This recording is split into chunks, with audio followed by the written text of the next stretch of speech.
Hello everyone, welcome back to online study on. काफ़ी समय के बाद हम इस वीडियो को अपलोड कर रहे हैं और रीज़न आप लोगों को मैं बता चुका हूँ ऑलरेडी कि क्या रीज़न था क्यों वीडियो अपलोड नहीं हो पा रही थी।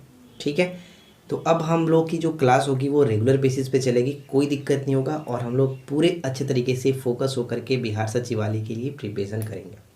अगर आप सीरियस होकर के हमारे साथ लगे रहना चाहते हैं तो आप रेगुलर हमारे साथ बने रहिए, सारी वीडियो को फॉलो करिए, सारे स्ट्रैटेजी को फॉलो करिए, डेफिनेटली काफ़ी इंप्रूवमेंट आपको देखने को मिलेगा। आज की इस वीडियो में हम लोग बात करेंगे सेट नंबर 12 के बारे में। अगर आपने इससे पहले के बाकी के वीडियोज़ को नहीं देखा है तो प्लेलिस्ट आप चेक कर सकते हैं, वहाँ पर आपको सारी वीडियो एक साथ मिल जाएगी जिसमें आपको 50 MCQ देखने को मिलता है। तो चलिए इस वीडियो को शुरू करते हैं और देखते हैं कि आप 50 में से कितना स्कोर कर पाते हैं। तो चलिए शुरू करते हैं। देखिए, सबसे पहला क्वेश्चन ये है कि संविधान के अनुसार लोकसभा के स्पीकर को उसके पद से हटाया जा सकता है यदि संविधान के अनुसार लोकसभा के जो स्पीकर होते हैं उनको उनके पद से हटाया जा सकता है यदि सदन के सभी सदस्यों के बहुमत द्वारा प्रस्ताव पारित हो, तब उनको पद से हटाया जा सकता है। ठीक है, सही आंसर हो जाएगा ऑप्शन ए। सेकेंड क्वेश्चन है कि भारतीय संविधान के अनुच्छेद 14 का विधि के समक्ष समानता का वाक्यांश जो है वो कहाँ से लिया है। विधि के समक्ष समानता जो है अनुच्छेद 14 में बात की गई है, ये कहाँ से लिया गया तो ब्रिटेन के संविधान से ग्रहण किया गया। ब्रिटेन के संविधान से बहुत सारी चीज़ें ग्रहण की गई है, जिनमें से एक बहुत इंपॉर्टेंट होता है, अक्सर पूछा जाता है, संसदीय शासन प्रणाली कहाँ से ली गई है तो ब्रिटेन से ली गई है। और अगर हम यहाँ पर बात करें यूएसए के संदर्भ में, तो यूएसए के संदर्भ में एक होता है जुडिशियल रिव्यू, जिसको हिंदी में हम लोग न्यायिक पुनराविलोकन के नाम से जानते हैं, ये भी ग्रहण किया गया यूएसए के संविधान से ही। और एक होता है मौलिक अधिकार, जो कि बहुत बार पूछा जाता है, मौलिक अधिकार भी यूएसए के संविधान से ही ग्रहण किया गया। राइट। क्वेश्चन नंबर 3 देखिए, भारतीय संविधान के निर्माताओं ने स्व सरकार का संसदीय स्वरूप कहाँ से ग्रहण किया, तो इसको भी ग्रहण किया गया यूके यानी कि ब्रिटेन के संविधान से, यूके के संविधान से ग्रहण किया गया। ऑप्शन बी को टिक करेंगे। मंदिर निर्माण कला में विमान शैली का प्रचलन किसके शासनकाल में हुआ था। विमान शैली का प्रचलन किसके शासनकाल में हुआ था, तो यहाँ पे सही आंसर हमारा बन जाएगा ऑप्शन बी, चोल वंश। ठीक है, चोल वंश के संस्थापक की अगर हम बात करें तो कौन थे, चोल वंश के संस्थापक के रूप में विद्यालय को जाना जाता है, इसे भी याद रखिएगा। अगला पॉइंट है कि किस शहर में नोटर डैम का गिरजाघर अवस्थित है। नोटर डैम का गिरजाघर अवस्थित है किस शहर में, तो ये पड़ता है पेरिस में। अच्छा, पेरिस किसकी राजधानी होता है, पेरिस यूनेस्को की राजधानी होता है, ये ध्यान रखिएगा, पेरिस यूनेस्को की राजधानी होता है। ठीक है, चलिए। तो फ्रेंड्स, अनअकैडमी की तरफ से एक बार फिर से आया है सबसे बड़ा गवर्नमेंट एग्जाम्स के लिए स्कॉलरशिप टेस्ट। ये जो टेस्ट होने वाला है वो 26 जून को सुबह 10 बजे होने वाला है, यानी अभी भी आपके पास काफ़ी समय है जो कि इस टेस्ट में आप पार्टिसिपेट कर सकते हैं। इस टेस्ट को ज्वाइन करने के लिए इस वीडियो के डिस्क्रिप्शन में एक लिंक दिया गया, आप उस लिंक पे क्लिक करके अभी के अभी इनरोल कर सकते हैं, जो कि बिल्कुल फ्री ऑफ कॉस्ट है, कोई प्रॉब्लम आपको नहीं होगी। इस टेस्ट को लगाने से फ़ायदा आपका ये होने वाला है कि आपको पता चल जाएगा कि आपकी प्रिपरेशन कैसे चल रही है, आने वाले एग्जाम्स के लिए आपकी प्रिपरेशन कैसी है। ठीक है, और इसमें फ्रेंड्स आपको बहुत सारे इनाम भी देखने को मिलेगा। फर्स्ट प्राइज़, सेकंड प्राइज़ के लिए काफ़ी अच्छी रिवॉर्ड भी रखी गई है, जो कि आप स्क्रीन पे देख रहे होंगे, आपको दिख रहा होगा। ठीक है, अगर आप इस टेस्ट को ज्वाइन करना चाहते हैं तो इस वीडियो के नीचे डिस्क्रिप्शन में लिंक मिलेगा, आप उस लिंक पे क्लिक करके अभी के अभी इनरोल कर सकते हैं, बिल्कुल फ्री ऑफ कॉस्ट में, जो कि फ्रेंड्स अब तक का अनअकैडमी की तरफ से प्रोवाइड कराया जाने वाला सबसे बड़ा स्कॉलरशिप टेस्ट है गवर्नमेंट एग्जाम्स के लिए। तो अभी के अभी इनरोल करिए। नेक्स्ट क्वेश्चन है कि भारत में हिमालय की सबसे ऊंची चोटी किस राज्य में स्थित है। भारत में हिमालय की सबसे ऊंची चोटी किस राज्य में स्थित है, तो आपको पता है कि एवरेस्ट जो कि सबसे ऊंचा माउंट एवरेस्ट का हिमालय का सबसे ऊंचा जो है वो माउंट एवरेस्ट है। लेकिन अगर हम बात करें तो माउंट एवरेस्ट नेपाल में पड़ता है ना, नेपाल में पड़ता है। लेकिन अगर हम बात करें सबसे ऊंची चोटी अगर हम देखें तो कंचनजंगा, जो कि सिक्किम में पड़ता है, सिक्किम में। यहाँ पे सही आंसर हो जाएगा ऑप्शन सी, सिक्किम। बिहार की सर्वाधिक ऊंची पहाड़ी चोटी कौन सी है, सर्वाधिक ऊंची पहाड़ी चोटी कौन सी है बिहार की, सोमेश्वर की पहाड़ी। ऑप्शन ए, सोमेश्वर की पहाड़ी। राइट। नेक्स्ट वन है कि भारत के पश्चिमी समुद्री तट पर वर्षा किस मानसून से होती है। भारत के पश्चिमी समुद्री तट पर वर्षा किस मानसून से होती है, तो यहाँ पे सही आंसर बन जाएगा ऑप्शन डी, दक्षिण पश्चिम। ठीक है, दक्षिण पश्चिम मानसून से होता है, ऑप्शन डी को टिक करेंगे। अगला क्वेश्चन की बोम्बाइला देवी लैसराम निम्नलिखित में से किस खेल से भारत का प्रतिनिधित्व करती हैं। बोम्बाइला देवी लैसराम किस खेल से वो भारत के प्रतिनिधित्व करती हैं, तो इनका संबंध हो जाएगा तीरंदाजी। ऑप्शन ए को टिक करेंगे, तीरंदाजी। नेक्स्ट वन है कि अभिनव भारत सोसाइटी ऑफ रिवोल्यूशनरीज की स्थापना किसके द्वारा की गई थी? अभिनव भारत सोसाइटी ऑफ रिवोल्यूशनरीज की स्थापना किसके द्वारा की गई थी? तो ये किया गया था विनायक सावरकर के द्वारा, विनायक सावरकर के द्वारा। ऑप्शन बी को टिक करेंगे। नेक्स्ट वन है कि सर्वोच्च न्यायालय अपने द्वारा सुनाए गए किसी निर्णय या फिर आदेश का पुनरावलोकन कर सकती है। यह व्यवस्था संविधान के किस अनुच्छेद में उपबंधित है? संविधान के किस अनुच्छेद में उपबंधित है? तो इसका संबंध हो जाएगा अनुच्छेद 137, अनुच्छेद 137 में। Option C will be correct answer. Nagananda, Ratnavali और प्रियदर्शिका संस्कृत की रचनाएं हैं, किस शासक के द्वारा ये लिखी गई है? नागानंद, रत्नावली, प्रियदर्शिका संस्कृत की रचनाएं हैं, ये किस शासक के द्वारा लिखी गई है? इसका संबंध हो जाएगा Harshvardhan. Option D will be correct answer, Harshvardhan. आगे बढ़ते हैं। अगला प्रश्न है कि निम्नलिखित में से किस प्रधानमंत्री ने क्रिप्स मिशन भारत भेजा था? देखिए यहाँ से पहला क्वेश्चन मैं आपसे पूछता हूँ, कमेंट करके बताएगा कि भारत क्रिप्स मिशन कब आया था? क्रिप्स मिशन भारत कब आया था ये बताना, और किस प्रधानमंत्री ने भेजा था? तो यहाँ पे सही आंसर हो जाएगा Winston Churchill, Winston Churchill. Option D को टिक करेंगे। विंस्टन चर्चिल ही वो व्यक्ति थे जिन्होंने महात्मा गांधी के बारे में टिप्पणी की थी कि अर्धनग्न फकीर, ठीक है, अर्धनग्न फकीर कह करके महात्मा गांधी को संबोधित किया था। निम्नलिखित में से कौन सा एक भारत में सामाजिक आर्थिक न्याय की स्थापना की दिशा में सबसे प्रभावी प्रावधान हो गया? सामाजिक आर्थिक न्याय की स्थापना की दिशा में सबसे प्रभावी प्रावधान हो गया? तो ऑप्शन ए को टिक करेंगे, राज्य के नीति निदेशक सिद्धांत। राज्य के नीति निदेशक सिद्धांत जो कि संविधान में 36 से लेकर के 51 तक वर्णन किया गया, अनुच्छेद 36 से लेकर के 51 तक, और इसका संबंध हो जाता है यानी कि भाग 4 के साथ, ठीक है, भाग 4 के साथ।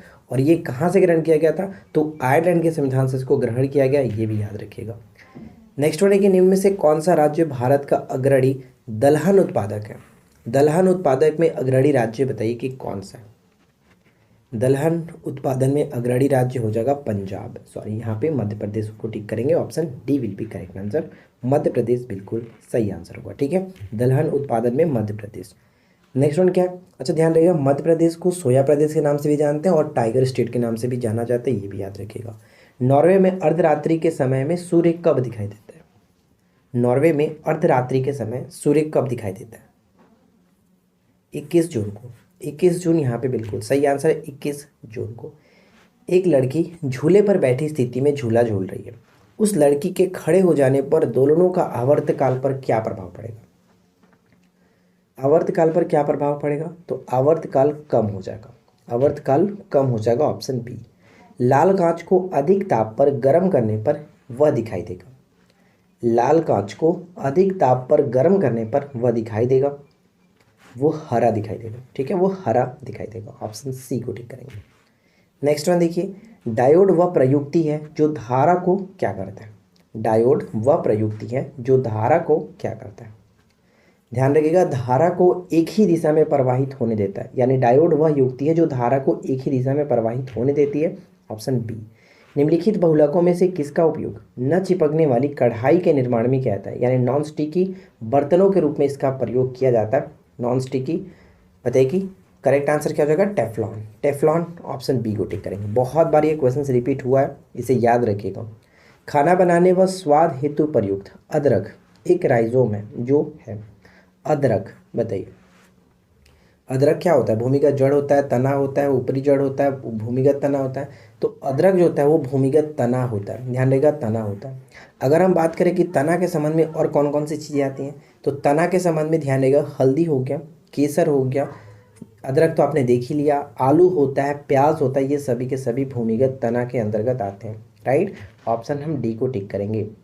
नेक्स्ट वन है कि राष्ट्रीय पर्यावरण इंजीनियरिंग अनुसंधान संस्था, जिसको हम लोग एक और नाम से जानते हैं, नेरी के नाम से जाना जाता है, ठीक है, नेरी, NEERI, नेरी के नाम से जाना जाता है, जो कि कहाँ स्थित है? तो ये पड़ता है आपका नागपुर में, ठीक है, नागपुर यहाँ पे करेक्ट आंसर होगा, जिसकी स्थापना 1958 हुआ था, 1958। ट्रंकी सिस्टम क्या है? ट्रंकी सिस्टम बताइए कि क्या होता है? तो ध्यान रखिएगा, ट्रंकी जो सिस्टम है हम किसे कहते हैं? ट्रंकी सिस्टम हार्डवेयर और सॉफ्टवेयर की जो पूर्णता होती है उसे कहा जाता है ट्रंकी सिस्टम। Option A. निम्नलिखित में से कौन जो कि योजना आयोग के पहले अध्यक्ष थे? योजना आयोग की बात करें तो इसका गठन हुआ था 15 मार्च 1950 को, ठीक है, 15 मार्च 1950 को, जिसके पहले अध्यक्ष यानी इसके अध्यक्ष जो होते थे वो प्रधानमंत्री ही होते। तो ऑप्शन बी को टिक करेंगे। भारत के पहले जो प्रधानमंत्री थे जवाहरलाल नेहरू, वही थे योजना आयोग के पहले अध्यक्ष। उपाध्यक्ष की बात करें तो यहाँ पे ध्यान रखिएगा, पहले इसके उपाध्यक्ष थे गुलजारीलाल नंदा, गुलजारीलाल नंदा, ठीक है। तो 1 जनवरी 2015 से योजना आयोग का नाम चेंज करके इसका नीति आयोग कर दिया गया, ये भी याद रखिएगा। नेक्स्ट क्वेश्चन बनता है कि जब एक आवेशित कण चुंबकीय क्षेत्र के लंबवत घूमती है तो क्या होगा। जब एक आवेशित कण चुंबकीय क्षेत्र के लंबवत घूमता है तो कण की गति अपरिवर्तित रहती है। कण की गति अपरिवर्तित रहती है, ऑप्शन बी। सूर्य से पृथ्वी को जो प्राप्त ऊष्मा होते हैं उसे हम क्या कहते हैं। सूर्य से पृथ्वी को प्राप्त ऊष्मा को क्या कहा जाता है। इसे हम लोग आतपन के नाम से जानते हैं, आतपन, ऑप्शन ए करेक्ट होगा, आतपन। चमगादड़ निम्नलिखित में से किस कारण से अंधेरे में भी उड़ सकते हैं। चमगादड़ निम्नलिखित में से किस कारण से अंधेरे में भी अच्छे तरीके से उड़ सकते हैं बिना किसी टकराव के। तो वे पराश्रव्य ध्वनि तरंगे उत्पन्न करते हैं, यानी कि अल्ट्रासाउंड वेव को वो प्रोड्यूस करते हैं, उत्पन्न करते हैं इस कारण से। ध्यान रखिएगा, अगर हम बात करें अल्ट्रासाउंड जो वेव होता है इसका फ्रीक्वेंसी कितना होता है, 20,000 हर्ट्ज से ज़्यादा होता है, 20,000 हर्ट्ज से ज़्यादा होता है। जो हम लोग सुनते हैं सिर्फ और सिर्फ 20 हर्ट्ज से लेकर के 20,000 हर्ट्ज के बीच ही हम सुन सकते हैं, ठीक है। निम्नलिखित में से कौन सी धातु इटाई इटाई रोग पैदा करती है। ये क्वेश्चन बहुत इजी है लेकिन बहुत ज़्यादा वीवीआई है, क्योंकि बहुत ज़्यादा पूछा जाता है, अलग अलग एग्जाम्स में कई बार पूछा गया। तो ध्यान रखिए, इटाई इटाई जो रोग होता है वो कैडमियम के कारण होता है, कैडमियम, ऑप्शन ए बिल्कुल करेक्ट होगा, कैडमियम। किस विधेयक पर राष्ट्रपति की पूर्व अनुमति लेना आवश्यक है। राष्ट्रपति की पूर्व अनुमति लेना आवश्यक है किस विधेयक के लिए। तो यहाँ पे धन विधेयक, वित्त विधेयक, दोनों, ऑप्शन सी को टिक करेंगे, दोनों। किस संवैधानिक संशोधन ने मूलभूत अधिकारों के ऊपर निर्देशक सिद्धांत को आधिपत्य दिया है। मूलभूत अधिकारों के ऊपर नीति निर्देशक जो सिद्धांत है इसको आधिपत्य दिया है। तो 42वें संविधान संशोधन 1976 यहाँ पे करेक्ट होगा, ऑप्शन ए को टिक करेंगे। भारतीय संविधान का ब्लूप्रिंट किसे समझा जाता है। भारतीय संविधान का ब्लूप्रिंट किसे समझा जाता है। तो ध्यान रखना है, भारतीय संविधान का ब्लूप्रिंट हम कहते हैं भारत सरकार अधिनियम 1935 को। और हमारे संविधान के जो विशेष प्रावधान पड़ा, यानी कि विशेष जो विशेषता रहा है, अधिकतर चीज़ें यहीं से ली गई है 1935 के जो कि अधिनियम से ही। तो काफ़ी गंभीर प्रभाव पड़ा है 1935 का। भारत के संविधान के किस अनुच्छेद के अंतर्गत सशस्त्र बलों के सदस्यों के मौलिक अधिकारों को विशेष रूप से प्रतिबंधित किया जा सकता है। किस अनुच्छेद के तहत सशस्त्र बलों के सदस्यों के मौलिक अधिकारों को विशेष रूप से प्रतिबंधित किया जा सकता है। अनुच्छेद 33 के अकॉर्डिंग, आर्टिकल 33 के अकॉर्डिंग, ऑप्शन ए। भारतीय संविधान का कौन सा अनुच्छेद संसद को नागरिकता का अधिकार विनियमित करने की शक्ति देता है। संसद को नागरिकता का अधिकार विनियमित करने का अधिकार देता है, शक्ति देता है, वो अनुच्छेद आपका हो जाएगा 11, अनुच्छेद 11, ऑप्शन डी, ठीक है। मगध पर शासन करने वाले जो राजवंश थे उनका सही क्रम क्या होगा। मगध पर शासन करने वाले राजवंश का सही क्रम क्या होगा। तो उनका सही क्रम आप ध्यान रखेंगे, पहले हर्यक वंश था, उसके बाद शिशुनाग वंश, नंद वंश, मौर्य वंश, शुंग वंश और लास्ट में कर्ण वंश। यानी सही आंसर हम देखेंगे तो ऑप्शन ए होगा, हर्यक वंश, शिशुनाग वंश, नंद वंश, मौर्य वंश, शुंग वंश और उसके बाद कर्ण वंश, ठीक है। तो करेक्ट आंसर ऑप्शन सी को टिक करेंगे। भारतीय जनसंघ की स्थापना किसके द्वारा की गई थी या फिर किसने की थी। भारतीय जनसंघ की स्थापना किसने की थी। तो राइट आंसर बन जाएगा option D, doctor Shyama Prasad Mukherjee, doctor Shyama Prasad Mukherjee. और इनकी 150वीं जयंती पर, हाल ही में इनकी 150वीं जयंती पर कोलकाता जो पोर्ट है उसका नाम बदल करके डॉक्टर श्यामा प्रसाद मुखर्जी पोर्ट रखा गया था, ये भी याद रखिएगा। महाराष्ट्र के निम्नलिखित समाज सुधारकों में से कौन प्रार्थना समाज के संस्थापक मुखिया थे। संस्थापक मुखिया थे, प्रार्थना समाज के संस्थापक मुखिया थे। तो doctor Atmaram Pandurang, doctor Atmaram Pandurang, option C. अंग्रेजी शासनकाल के दौरान कौन से गवर्नर जनरल ने विलय नीति को प्रस्तुत किया था। विलय नीति कह सकते हैं, हड़प नीति कह सकते हैं, इंग्लिश में इसको डॉक्ट्रिन्स ऑफ लैप्स कहा जाता है। तो ध्यान रखिएगा, विलय नीति को स्टार्ट किया गया था लॉर्ड डलहौजी के द्वारा। लॉर्ड डलहौजी जो कि 1848 में इसको स्टार्ट किया था और सबसे पहला इसका शिकार जो हुआ वो महाराष्ट्र का सतारा हुआ था, इसे याद रखिएगा। और 1856 में कुशासन के प्रथा के द्वारा अवध को भी इसमें मिला लिया गया था। मीर कासिम ने अपनी राजधानी मुर्शिदाबाद से हटाकर के मुंगेर क्यों ले गया था। मुर्शिदाबाद से हटाकर के मुंगेर क्यों ले गया था। पूछा जाता है कि किसने अपनी राजधानी मुर्शिदाबाद से हटाकर के मुंगेर ले गया था। तो मीर कासिम ले गया था। क्यों? क्योंकि अंग्रेजों के हस्तक्षेप से मुक्त रहने के उद्देश्य से ऐसा उसने किया था, यानी सी को टिक करेंगे। दमदमा झील निम्नलिखित में से किस राज्य में स्थित है? दमदमा झील किस राज्य में ये पड़ता है? तो राइट आंसर बन जाएगा ऑप्शन सी हरियाणा। दमदमा झील हरियाणा में, ऑप्शन सी को टिक करेंगे। नुमालीगढ़ रिफाइनरी जो संयंत्र है वो किस राज्य में स्थित है? नुमालीगढ़ रिफाइनरी संयंत्र किस राज्य में स्थित है?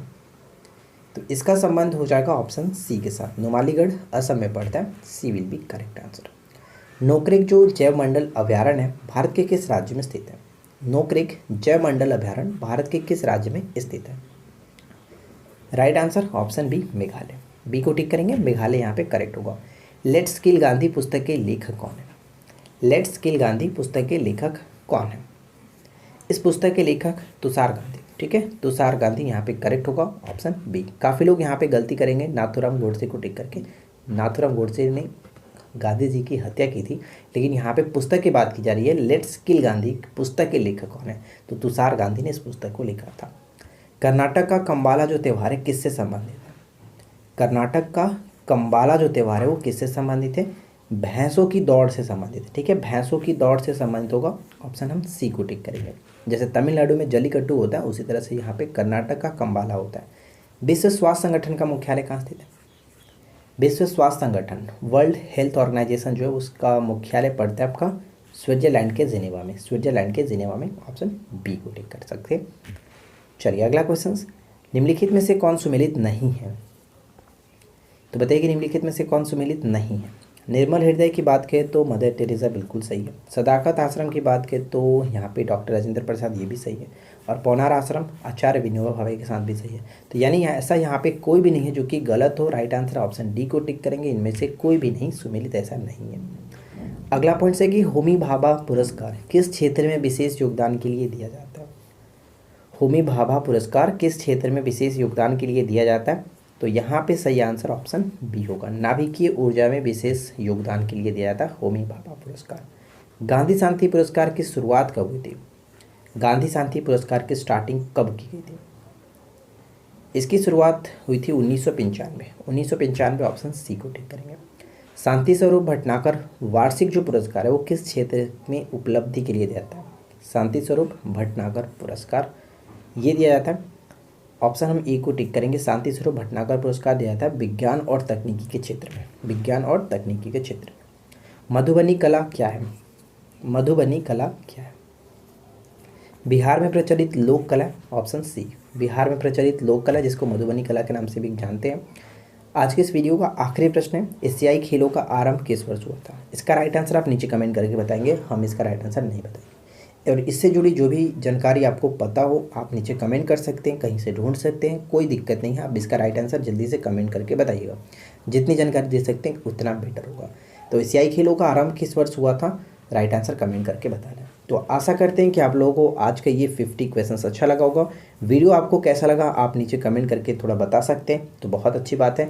वीडियो अगर आपको पसंद आया तो वीडियो को लाइक करिएगा, दोस्तों के साथ शेयर कर दीजिएगा, साथ ही साथ चैनल को सब्सक्राइब करके नोटिफिकेशन बेल आइकन को ऑल पे सेट कर लीजिए, क्योंकि यहाँ पे आपको अब इसी तरह से रोज़ाना कंटिन्यू क्लास देखने को मिलेगा। तो हम मिलते हैं किसी और वीडियो में नेक्स्ट टॉपिक के साथ। Thanks for watching, keep learning, have a good day.